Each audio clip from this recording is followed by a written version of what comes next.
BFM Business fait le pari des entreprises de taille intermédiaire. Paris ETI avec Patrice Béguet.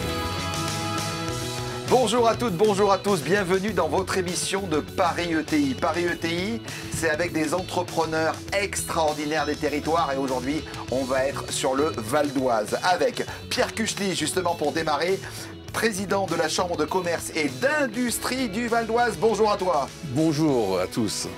Jacques de la Guillonnière, président fondateur du groupe Novelty, Magnum et Duchot. Waouh, bienvenue. Bonjour à tous. Une femme remarquable, Claudia Kespi-Yahi, fondatrice et présidente de Cap Enfant et de Bulle Musicale. Bonjour. Bonjour. Et puis quatrième invité, non des moindres, il est dans l'aéronautique, Gilles Nègre, président fondateur de UUDS Group. Bonjour Patrice. Voilà, alors messieurs, madame, est-ce que vous êtes prêts pour démarrer? Oui. Oui. Vous êtes prêts? Paris ETI, Oui. c'est parti. Paris ETI sur BFM Business. Et quel plaisir de recevoir Pierre Cuchely. Pierre Cuchely, tu es président de la Chambre de commerce et d'industrie du Val d'Oise. 43 ans à des postes formidables de direction commerciale, de direction générale de belles PME, des PME de croissance. Aujourd'hui, en fait, tu es donc le président de la CCI Val d'Oise. Près de 68 000 entreprises établies et en 2023, près de 6 000 nouvelles entreprises créées. C'est absolument génial. Qu'est-ce qui te motive, mon cher Pierre ? Eh bien, mon cher Patrice, on peut qu'être motivé lorsqu'on est le président de la Chambre de commerce et d'industrie du département le plus jeune de France métropolitaine, puisque le Val d'Oise est le département le plus jeune. C'est un département qui compte environ 1 350 000 habitants. Moi, je pense qu'il y a un peu plus d'entreprises qu'aujourd'hui. Hein. On doit frôler les 70 000 déjà. Et effectivement, nous avons beaucoup de jeunes créateurs d'entreprises dans tous les domaines. Le département du Val d'Oise est un département qui a été oublié pendant 30, 40 ans, depuis la séparation de la Seine-et-Oise, en fait. Et aujourd'hui, c'est un département où il y a plein de choses à faire. Comme il a été oublié, ben on rattrape le temps perdu et il y a plein de choses qui arrivent. Alors, tu es un éternel optimiste. Comment tu fais pour te motiver comme ça tous les jours ? J'ai pas le choix. D'abord, des problèmes personnels, je suis comme tout le monde, j'en ai. Mais moi, mes problèmes personnels, ils ne regardent personne. Moi, j'ai toujours le sourire, j'essaie d'être toujours de bonne humeur. Je pense que, voilà, quand tu veux entraîner les autres, quand tu veux créer un élan positif, il faut déjà être positif, il faut être optimiste, il faut être souriant. Comme toi, Patrice. Le rôle de la CCI, le rôle de son président. Le rôle de la CCI, c'est d'aider les entreprises, on va dire, de leur création jusqu'à leur cession ou leur disparition. Oui, tu t'adresses à qui, en fait ? À tous les chefs d'entreprise. Alors, nous, plus particulièrement, on va dire aux créateurs d'entreprises, parce que c'est vrai que des ETI ou des grosses entreprises, souvent, elles ne pensent pas trop à nous quand elles ont des projets, ce qui est une erreur d'ailleurs. Ah, les ETI pensent, t'en as une à côté de toi. Exactement, j'en ai même 3. Voilà, c'est sûr que notre action est plutôt tournée vers les jeunes. On fait des formations, voilà, que ce soit création d'entreprise, pour les former, 5 jours pour entreprendre, on leur apprend toutes les ficelles et les risques aussi qu'ils prennent lorsqu'ils choisissent de faire le meilleur métier, le plus beau métier du monde. On fait aussi des forums où ils viennent, le gars qui veut, ou la fille qui veut créer une entreprise, elle arrive et là elle rencontre sur 2 heures tous les partenaires possibles, les banques, les impôts, l'URSSAF, des investisseurs, des startups, etc., des associations et donc c'est que du bonheur. Alors comment s'articule en fait le développement économique au sein du Val d'Oise ? Le Val d'Oise a cette particularité. D'abord, comme je l'ai dit, c'est un département jeune. Il y a à peu près 70 000 entreprises. Beaucoup de PME, d'entreprises, de PME et d'ETI, mais beaucoup de PME dans des domaines très variés. L'industrie aéronautique, la sous-traitance automobile, les laboratoires pharmaceutiques, etc., etc., etc. Il y a une grande variété d'activités et je pense que c'est ce qui fait la richesse de ce département. Grande variété, c'est également les entrepreneurs que tu as fait venir autour de toi, dont Jacques de la Guillonnière, président fondateur du groupe Novelty, Magnum, Duchot. Il faut le rappeler, t'es un ancien DJ, hein ? Tout à fait, on oui, peut le dire. J'ai commencé comme DJ. Tu vas nous jouer peut-être un morceau tout à l'heure. Oh, le morceau de l'entrepreneuriat. Le morceau de l'entrepreneuriat. Reprise de 60 entreprises en France et à l'international, dont tu t'occupes de la stratégie, de la croissance externe de ce groupe formidable. Tu as aujourd'hui à la tête d'un groupe avec beaucoup de femmes, beaucoup d'hommes, 1500 salariés, 340 millions d'euros de chiffre d'affaires, des clients dans l'événementiel, dans le spectacle vivant, dans le festival festivals, dans les tournées. D'ailleurs, on salue notre ami Angelo Gopé, le patron de Live Nation. 10 000 opérations par an, 90 000 mètres carrés d'entrepôts en France et à l'international. Tu n'arrêtes jamais. Mais un groupe comme ça, il donne envie. Est-ce qu'il est à vendre? Non, non, parce que j'aime beaucoup mon métier. Et je pense que pour pouvoir attirer des talents et tout ça, il faut vraiment avoir une stratégie long terme. Donc voilà, on se positionne sur le long terme, on verra bien ce que l'avenir nous dira.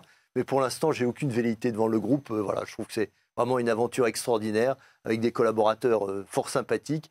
Et je pense que c'est important qu'ils puissent se projeter. Tu as démarré comment? Parce que les gens qui nous regardent, les gens qui nous écoutent, voient la radio, voient la télé, donne-leur cette envie, parce que quand on voit 340 millions d'euros de chiffre d'affaires, autant de collaborateurs, être présents dans le monde comme ça, c'est incroyable. C'est des rencontres. En fait, voilà, j'ai toujours été bien entouré, j'ai fait beaucoup confiance, je délègue beaucoup. Et je crois que c'est tous mes collaborateurs voilà, qui nous poussent aussi. C'est le patron qui tire, mais c'est les collaborateurs qui poussent. Et ça permet comme ça de faire beaucoup d'opérations de croissance externe et justement de pouvoir faire rayonner le savoir-faire à la française dans le monde. Le mot retraite, c'est un mot que tu connais ou pas? Non, c'est pas ce qui m'intéresse. Quand tu partiras à la retraite? Je pense que je partirai pas à la retraite. J'aime vraiment beaucoup ce que je fais. Voilà, c'est de l'activité. Voilà. Après, je suis pas opérationnel tous les jours puisque j'ai des directeurs généraux qui font très bien leur boulot. Mais je crois que c'est important de maintenir une activité économique et intellectuelle. Et quel autre métier aurais-tu aimé faire en fait? Je crois que j'aurais bien aimé être agriculteur. Mais bon, voilà, ça s'est pas fait. Et pourquoi l'agriculture justement? Parce que c'est moyen-long terme et je suis assez proche de la nature. Mais j'ai un projet, je vais installer mon fils comme agriculteur, donc finalement, ce que j'ai pas pu faire, il y a un de mes enfants qui va pouvoir le faire et c'est une aventure extraordinaire.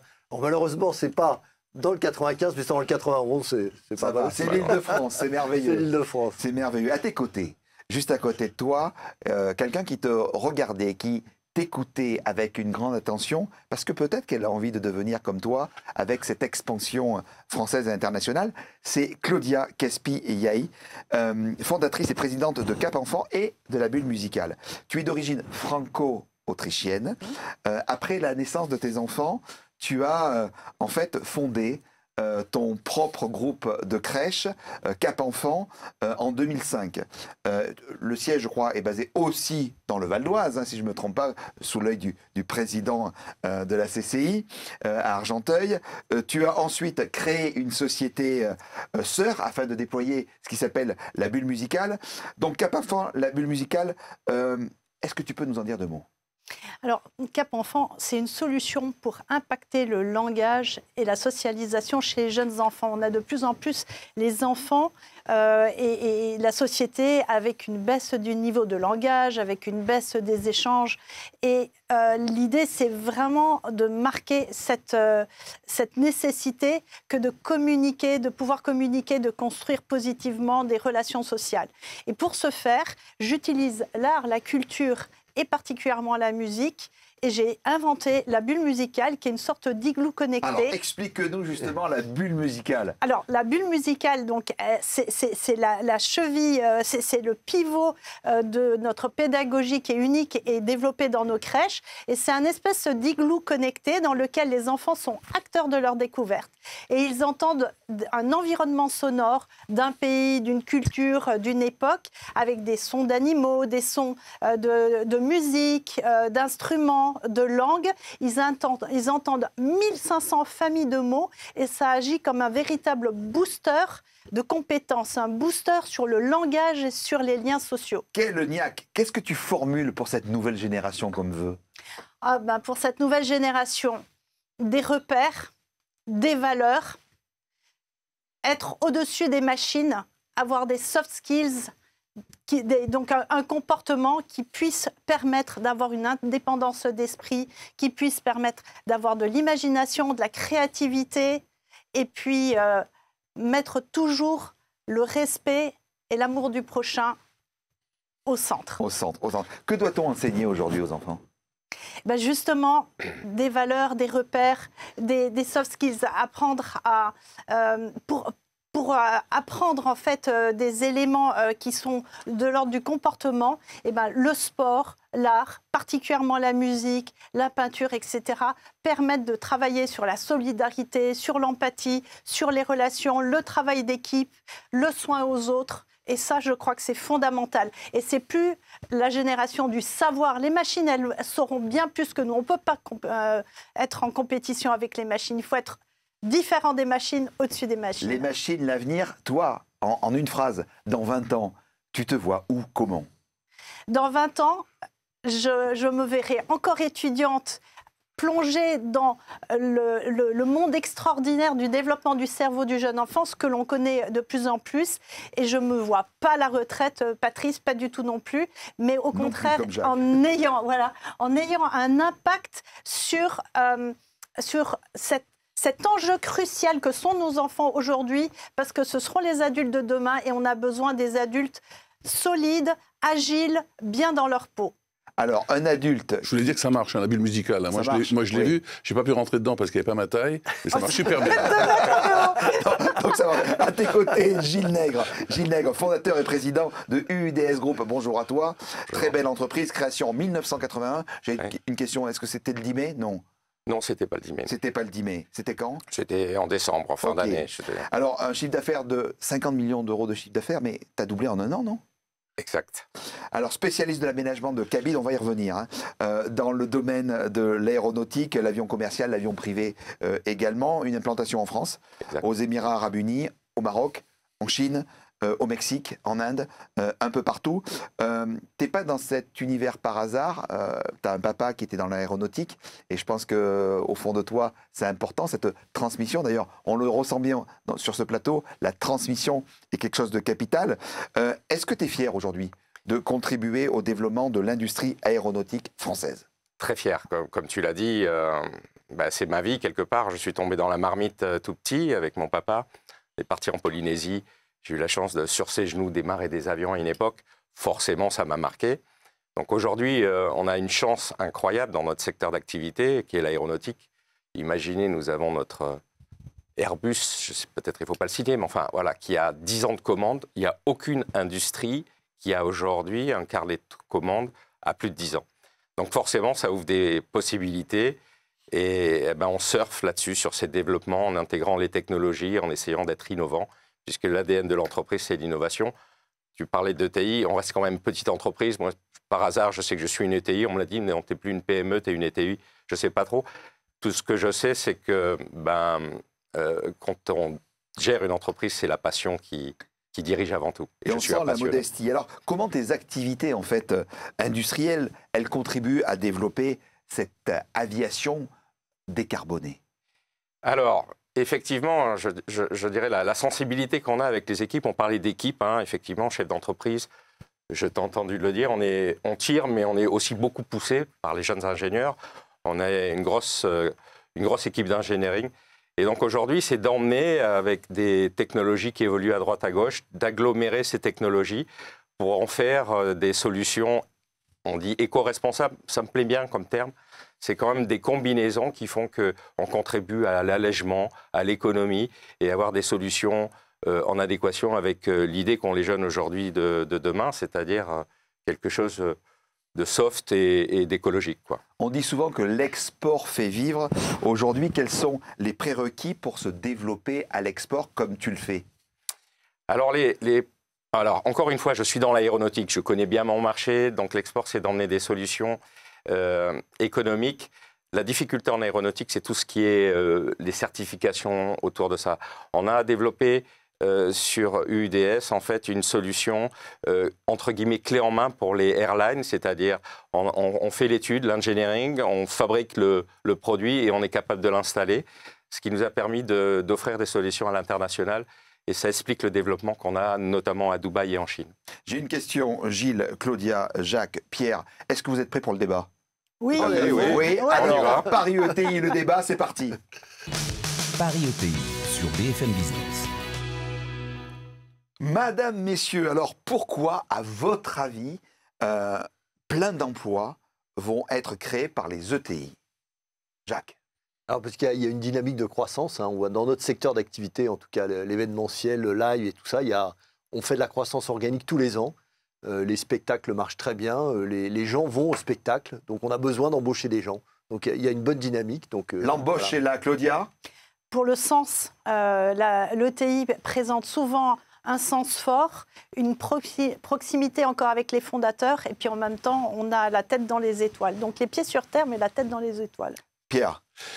Il se trouve que le gouvernement a décidé enfin, après 40 ans d'abandon de la politique industrielle, de réindustrialiser la France. Et le Val d'Oise, qui est un département fort de 68 000 entreprises et beaucoup de PME industrielles dans la sous-traitance, profite de cette politique. Et aujourd'hui, il faut savoir qu'en termes de réindustrialisation, le Val d'Oise est le département le plus dynamique d'Île-de-France, avec des taux d'investissement notamment qui sont 3-4 fois ce que font les départements d'à côté. Gilles, l'emploi? Alors l'emploi, c'est une difficulté, hein, effectivement. On voit Mais difficulté peut-être, mais ETI, c'est pas une difficulté, c'est une chance. Mais oui. Non, c'est une chance, mais je partage tout à fait ce qu'a dit Pierre, c'est-à-dire qu'il y a une vraie réindustrialisation qui est peut-être pas qu'une volonté politique. Hein, on a eu le Covid. Ça a été le point de départ. Ouais, hein, il y a eu une vraie crise après le Covid, et je pense que les gros groupes, et donc les ETI derrière, ont perçu les limites de la délocalisation. Moi, ce que j'observe dans mon milieu, et avec mes partenaires ou mes contractants, une vraie volonté de réindustrialiser. D'ailleurs, c'est mon cap. On réindustrialise, on se dote de surface supplémentaire pour industrialiser. L'échéance, ça va être d'avoir les forces en face notre industrialisation et d'avoir les ressources. On s'y attelle, mais c'est un vrai cap. Dans les années 80, on donnait la Légion d'honneur aux chefs d'entreprise de grands groupes qui envayaient ses productions et ses fabrications en Asie, etc. J'espère qu'on va la donner aujourd'hui aux chefs d'entreprise qui rapatrient leur production ici, comme c'est le cas de mes amis ici présents, parce que cette crise du Covid a au moins permis ça, de se rendre compte que finalement, le monde qui est très ouvert, parfois il peut se fermer pour des raisons X ou Y, et on ne peut pas se permettre d'être dépendant du reste de la planète. Tu parles de décoration, je vais rester avec toi. Les Jeux Olympiques, ça approche. Un patron de TI, il est plutôt sprinter ou marathonien? Je pense qu'il y a un petit peu les deux. C'est-à-dire qu'il est marathonien, mais quand il démarre, il vaut mieux qu'il sprinte, parce que le départ, c'est quand même ce qui donne l'impulsion. Et s'il a une bonne équipe, elle va le suivre, surtout s'il court vite au départ. Gilles? Alors, je ne partage pas... Non, j'ai vu que tu fais... Ouais, voilà. C'est quand même un parcours de marathonien. Je dirais il faut avoir des réserves pour durer dans le temps. En fait, voilà, c'est mon point. Claudia? De la persévérance et de l'obstination, presque, à certains moments. Jacques? Oui, mais je pense qu'il faut bien sûr aller dans le fond, mais il faut un peu de folie. Donc, de temps en temps, il faut démarrer et y aller, quoi. C'est ce que je voulais dire. Monsieur le politique, oui. Pierre Kuchli, les ETI et l'État, comment on fait en fait un duo gagnant? Je crois qu'il faut apprendre déjà à s'écouter. Moi, je reproche un petit peu... moi, je ne suis pas politique, hein. Je suis président de la Chambre de commerce et d'industrie, je suis industriel à la base. Moi, je reproche un petit peu que nos politiciens, quels qu'ils soient, quelle que soit leur bonne volonté et leur capacité intellectuelle, parlent des entreprises sans savoir ce que c'est. Est-ce que, par exemple, notre nouveau Premier ministre a déjà été passé 8 jours dans une PME? La PME, c'est top. Toutes les grosses boîtes ont été un jour une PME. Elles ont même été une start-up. Pourquoi ne pas demander à nos députés, à nos sénateurs, à nos ministres et autres d'aller passer 1 jour, 8 jours, 15 jours dans une entreprise pour voir ce que c'est qu'une entreprise? Parce que les décisions qui sont prises dans certains bureaux parfois, elles sont quand même un petit peu loin des réalités, c'est ce que je regrette. Claudia, elle boue, vas-y, dis. Je trouve ce qui est formidable dans la PME, dans l'ETI, c'est que tu vois l'entreprise tourner, tu vois la création de valeur. Et ça, je trouve ça absolument fabuleux, cette notion de création de valeur qui permet à plein de familles de vivre. Ça a toujours été fascinant. C'est la force des territoires, c'est la France des ETI, Jacques. Oui, tout à fait. On a une responsabilité d'ailleurs, comme chef d'entreprise. Moi, je dis, on a 1450 salariés et 2600 en équivalent temps plein. Et on se dit, toutes ces familles... Donc, je pense que l'entreprise, c'est un acteur économique. Bien sûr, ça doit fonctionner. Mais on est un acteur économique et social. Voilà, parce qu'on crée de la richesse et je pense que c'est important de continuer. Alors, moi, je suis ETI 100%. Je trouve, objectivement, on a une chance. Alors, dans l'activité, encore une fois, aéronautique, c'est vrai qu'on a une organisation, le GIFAS, on en parlait tout à l'heure, qui nous aide bien, qui nous materne. Super syndicat. Super syndicat qui nous aide dans nos développements et à l'international aussi. Mais je suis quand même une entreprise qui a bénéficié de CIR pour m'aider à me développer, à faire de la recherche. Et ça, c'est quand même quelque chose de très positif et qui nous aide au quotidien pour être compétitif sur les marchés à l'international. Il ne faut pas cracher là-dessus, c'est quand même un plus. Qui veut rebondir par rapport à ça? Nous avons créé dans le Val d'Oise un réseau qui s'appelle le Made in 95, qui est ouvert à toutes les entreprises qui sont dans le Val d'Oise. On leur demande juste de garantir que 50% de leur valeur ajoutée est faite chez nous ou que 50% des salariés y habitent. C'est un réseau qui permet aux entreprises de se connaître. Et pour moi, c'est hyper important sur un territoire comme le nôtre que les entreprises se connaissent, travaillent ensemble. C'est pas la peine d'aller chercher un peintre dans la Somme ou en Belgique ou ailleurs, même si j'ai rien contre les gens de la Somme et encore moins contre nos amis belges. Mais commençons par faire travailler les entreprises de notre territoire. Et c'est une chance dans le Val d'Oise parce qu'on a un super réseau et tout le monde travaille ensemble. Jacques, on se sent plus vivant à la tête d'une ETI? Oui. Bah oui, Comment parce qu'en fait, on reste toujours en contact avec les gens. En fait, il y a une proximité. Et comme le disait Claudia, on voit ce qui se passe. Voilà, on n'est pas déconnecté. On est toujours, je dirais, toujours un peu les mains dans le cambouis. Et ça, je pense, ça nous permet de garder la tête froide et d'être performant. Gilles? Oui, bien sûr. Enfin, moi, je suis le vieux de la bande maintenant. C'était vieux chef d'entreprise entouré de jeunes. Non, c'est bien sûr, ça motive, c'est une passion. Enfin, diriger une ETI, c'est avant tout une passion. D'ailleurs, je l'ai dit rapidement tout à l'heure, tu as doublé ton chiffre d'affaires cette année. Tu as fait comment? Parce que les gens qui nous regardent, les gens qui nous écoutent se disent « Waouh, comment ?» Je me le demande aussi. Non, en fait, voilà, on surfe sur une réaccélération. L'aéronautique est un marché porteur. On a doublé. Ça peut paraître effectivement fantastique. C'est très dur d'arriver à structurer l'entreprise en parallèle à son développement. C'est vraiment notre difficulté aujourd'hui. Donc ça veut dire effectivement besoin de ressources, de collaborateurs compétents. C'est à la fois bien et à la fois fatigant. Mais ça en vaut la peine. Les PME de croissance veulent grandir. Tu en fais partie de ces PME de croissance. Comment on les aide à devenir une ETI? Comment tes besoins aujourd'hui pour devenir une ETI, Claudia? En fait, principalement le réseau, l'entraide. Tu parlais du réseau dans le 95, il est juste exceptionnel. Il y a vraiment une entraide. Il y a aussi l'aide de l'État. Tu parlais du CIR. Oui, il faut le dire aussi. Je bénéficie aussi du crédit impôt recherche, ce qui est extraordinaire dans le monde de la petite enfance grâce à cette innovation et l'impact sur la pédagogie. Donc, on a besoin d'aide, on a besoin de soutien, mais on a absolument tout ce qu'il nous faut aussi pour grandir, pour se développer. Pierre, l'aide de l'État, elle est importante en France, et on peut le dire, on est bien accompagné. La CCI, etc., on fait comment? Je pense qu'il faut se voir plus souvent, se fréquenter. J'ai parlé tout à l'heure du réseau Made in 95. Nous, on fait plein d'événements à la CCI du Val d'Oise pour que les entreprises se rapprochent. Par exemple, on fait tous les ans, et on a fait la 11e édition cette année, du salon Effervescence, qui est le salon du Made in 95. Et pour l'anecdote, on a bien entendu, la plupart des entreprises industrielles viennent, soit pour exposer, soit comme visiteurs. Mais on a aussi le préfet qui vient, on a des personnalités politiques qui viennent. En fait, souvent, en repartant de là, d'abord, moi, je regarde la tête des gens quand ils partent. Ils ont tous ce sourire, c'est bon signe. Mais surtout, ils disent, mais on ne savait pas qu'on faisait tout ça dans le Val d'Oise. C'est un département exceptionnel. Je m'adresse aux deux patrons d'ETI qui sont en face de moi, à la fois Jacques, à la fois Gilles, en une phrase, juste une phrase. Si vous avez un message face à la caméra, toi ici et toi là-bas, aux jeunes qui veulent entreprendre, vous leur dites quoi? Jacques? Je dis, il faut travailler. Je pense qu'il faut travailler. On n'y arrive pas sans travailler. Mais quand on a le goût du travail, on y arrive. Gilles? Ouais, moi, je pense qu'il faut prendre le risque. C'est une histoire de risque. Il faut prendre le risque de devenir entrepreneur et ça vaut la peine. Le risque, la joie, la passion, la volonté, l'optimisme, on le sent sur ce plateau chaque semaine de Paris ETI. Vous parliez de travail d'équipe. Moi, je remercie mes équipes de Camille, de Luna, de Mathieu, d'Anthony, de Florent d'avoir permis cette émission une fois de plus de se dérouler pour vous donner envie des ETI. Un grand merci, Pierre Cuchely, d'avoir réuni un très beau plateau dans cette émission Paris ETI. Vive le 95. Merci Jacques de la Guillonnière. Merci Claudia, à toi d'avoir été avec nous. Merci infiniment. Gilles, vous qui nous regardez, vous qui nous écoutez, vivez au rythme des ETI. Pourquoi? Parce que les ETI, c'est tout simplement la vie. Ciao. Paris ETI sur BFM Business.